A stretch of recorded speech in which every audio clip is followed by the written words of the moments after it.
So you guys are apparently like way more in tune to the videos I do than I am, because you guys have been reminding me that I haven't done a 2-year update on Zoe yet. And I've been meaning to do one. I don't know, I guess I just got sidetracked with everything else that's going on and didn't even think about it. I actually haven't done an update on Zoe in a long time. And I didn't write anything down, so I'm kind of just going by memory here. So it may be a little scattered, but most of my videos are, so you should be used to it by now.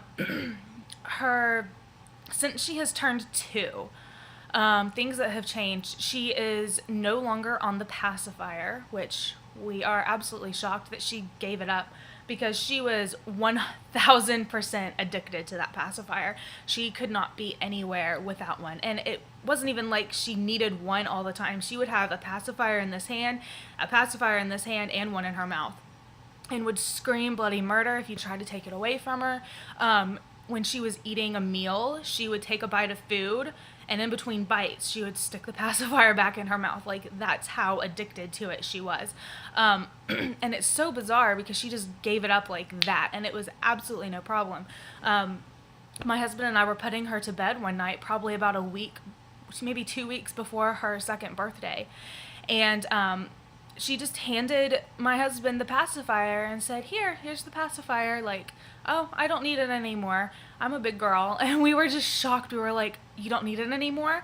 And she started saying, no, it makes my chin hurt. And she had been getting these little like blisters on her lower lip and on her chin from her pacifier because she sucked on it so much. And I guess that her using it that much actually had rubbed her mouth raw enough to where it hurt her really bad. And it was really hurting her to actually use the pacifier, which in a way that was a blessing that happened to her, because I don't think she would have given it up otherwise. But she gave it to my husband that night and went to bed without it. Didn't cry or anything. And the next day didn't ask for it. All she would say is, Mama, Passy makes my chin hurt.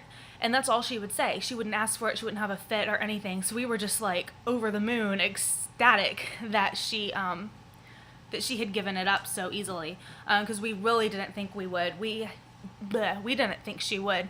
We had prepared ourselves for war, basically, when we were going to take it away. But she did it on her own, and she's doing awesome with it. I'm so proud of her. Another thing that I've noticed more recently, I am a lot freer than I was when she was younger. I don't mean that like in a bad way. I mean like I can clean the house. I can go like up and down the stairs. I can do the dishes. I can vacuum. I can do laundry downstairs. I can do what I want, when I need to do it, and not really worry about where she is in the house or really worry about what she's doing. She doesn't get into things anymore. At least not things that she's not supposed to get into. Used to, I had to watch her every single second. If I was upstairs, she had to go upstairs with me. If I was downstairs, she had to be with me, or I had to be able to see her. I used to have baby gates up everywhere. Like, she couldn't go in the kitchen. She couldn't go up and down the stairs by herself. And really, since she's turned 2, it's just a totally different story. She entertains herself for the most part. She, of course, likes to help mommy out with chores. She will actually help me fold her clothes and put her clothes away. She's wonderful with that. And I can genuinely say she actually does help me. It's not like you're letting your child sit there and they're being more of a hindrance than a help, but it's cute, so you're going to let them do it. No, she really helps. And she will put blankets away, and she takes stuff like when I'm doing laundry and I'm gathering up the hangers or whatever to take them back upstairs, she will take a handful of hangers and walk up the stairs with them and put them on my husband and I's bed for me to put away. Such a big help. She is doing wonderful with the potty training. I'm so stinking proud of this child. We use a reward system. Now, don't get me wrong, she doesn't just go on her own, but we give her like either one Skittle or like a little half piece of peppermint. Those are her 2 favorite things in the world. She'll basically do anything in the world for a Skittle or a peppermint. And we use them only as a potty training tool. She does not get them otherwise. But she will tell me when she needs to go. She wakes up from her naps completely dry. She goes straight to the potty and she goes no problems. We're having a little bit of problem with her, like actually like pooping on the potty, because she doesn't do that. She still does that in her diaper. But basically she's peeing in the potty basically probably 95% of the time. She doesn't even wet her diaper anymore. It's just we're trying to. It's so funny. I think she doesn't understand really when she has to go number 2, as opposed to number 1 is a different sensation. I don't know how that works out, and I don't rightly know how to explain it to her, because she's basically done what she's learned up until now by herself. She's just basically taught herself, and she will go occasionally. But she pees on the potty all the time. She can draw her own bath. She can turn her own bath water on. She knows not to crawl into the bathtub unless mommy is in there with her. But she can turn her own bath water on. She can turn the knob up, and which keeps the water in the tub instead of it draining. She can tell me what she wants to eat. Like if I'm preparing lunch and I have a couple options, I can say, Zoe, do you want apples or do you want grapes today? And she'll tell me which one she wants. She's just growing up so fast. And another recent development, she has been asking Asa and I. Asa that's my husband's name, for those of you who don't know. It's kind of a unique name, so when I mention it, people are like, what's an Asa? That's my husband. But she's been asking for a little brother or sister. And it's not every day that she asks, but it's at least 2 or 3 times a week that she'll bring it up. Especially, like, if she sees a baby or a little kid on the TV, then she'll definitely come and ask Mommy and Daddy, Mommy, Zoe needs a little brother, Zoe needs a little sister. And it changes. Some days she's all about a little brother, and some days she wants a little sister. And it's so funny because that kind of just fuels my fire to want another child sooner, because Zoe wants another child, and you want to have a second child for yourself as well, and because you want to spread your love and have another child of your own as well. But it's different. It's a different story when your older child is actually asking for it. Like, I know she would be a good big sister, and I know that when the time comes, she's going to be like super, super excited about it. What else is she doing? Oh yeah, I don't have her high chair in here now, but she can crawl in and out of her high chair all by herself. It kind of freaked me out the first day she did it, because I was in the kitchen making her breakfast, and I hadn't put her in the high chair yet, and she was running around or whatever, I thought she was.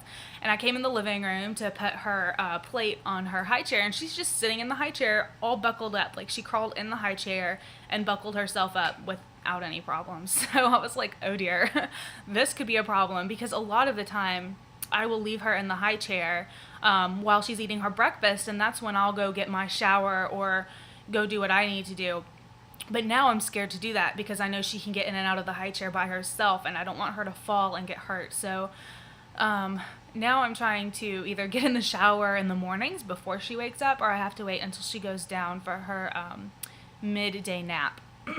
As far as sleeping goes, my child is a sleeper. She sleeps all the time, you guys. She wakes up every morning around 7 or 8 on the dot. It's always either 7 or 8.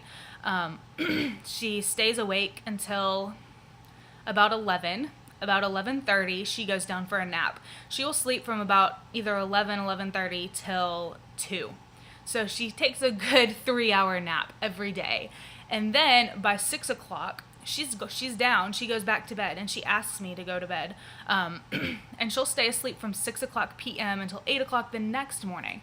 So it's kind of freaking me out, because she's only awake maybe 6 hours a day.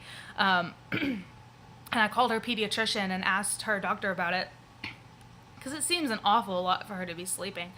And the doctor just said, she's going through a growth spurt. Let her sleep. If she wants to sleep, let her sleep. As long as she's eating normally and she's plenty active and alert when she is awake, then let her sleep. And I'm like, okay, I'll let her sleep.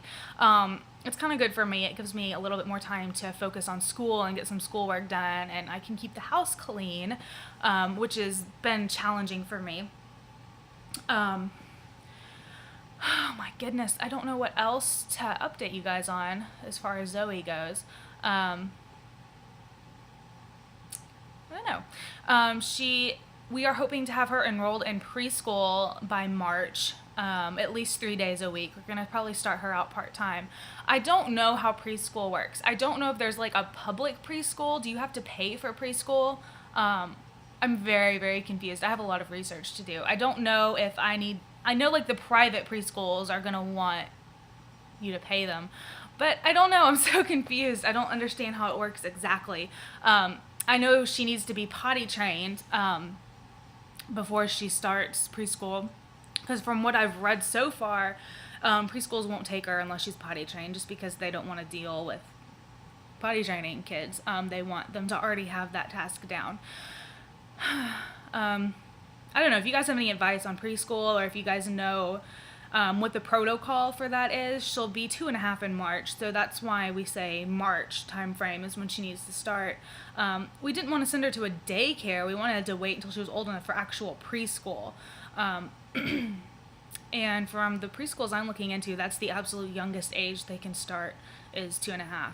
I may be wrong. I don't know. I haven't done a ton of research on it. So I don't know. But if you guys have any advice on like preschool type suggestions, if you have kids in preschool, I don't know, do you have to pay for it, or is it paid for by the state? Is there public preschool like there is public school, or do I have to wait until pre-kindergarten? I don't know how this works. So just let me know. I would appreciate it. Zoe is still a very, very, very picky eater. I could literally count on both hands the number of foods that she will eat. I'm not going to label all of them, but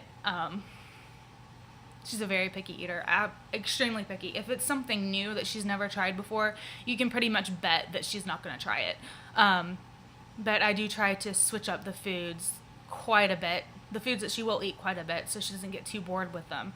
And she gets a multivitamin every single day to kind of fill in the nutritional gaps. So yeah, that's what's going on with Zoe. If I left anything out, or if you guys have any questions, then let me know. I'll answer them. I'm sure I left something out, or something you guys want to know out. But I guess that's about it. So I'll talk to you guys later. I hope you guys are all doing really good. And there's something else I was going to say. Darn, I don't remember what it was. Anyway, I'll talk to you guys later. Bye, y'all.